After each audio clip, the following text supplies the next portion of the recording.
اسی طرح ایک اور روایت سیدنا انس بن مالک رضی اللہ تعالی عنہ فرماتے ہیں کہ نبی کائنات صلی اللہ علیہ وسلم نے فرمایا، یہ بھی اس کی فضیلت میں ہی ہے، لا يرد الدعاء بین الاذان والاقامۃ. ہم میں بہت لوگ پریشان ہیں، مشکلوں میں ہیں.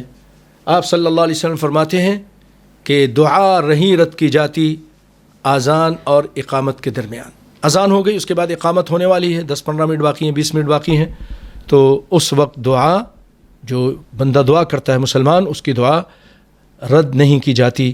یہ صحیح ابو داؤد کی روایت ہے، اور امام البانی رحمہ اللہ تعالیٰ فرماتے ہیں کہ یہ صحیح ہے.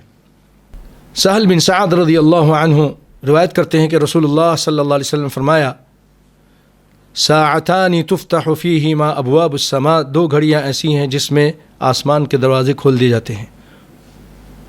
وقلما ترد على داع دعوته، اور بہت کم اس ٹائم دعا کرنے والوں کی دعا کو رد کیا جاتا ہے، بہت تھوڑا، یعنی اکثر وہ دعائیں قبول ہوتی ہیں. ایک کون سی؟ عند حضور النداء، یعنی اذان کے ٹائم، اذان ہو رہی اس ٹائم وہ دعائیں کر رہا ہے. اور دوسرا والصف فی سبیل اللہ، اور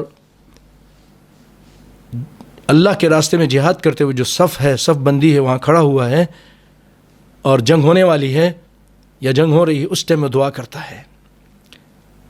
اور ایک روایت میں ہے الدعاء عند النداء وعند البأس حين يلحم بعضهم بعضا، رواه ابو داود وابن خزیمہ والحاکم.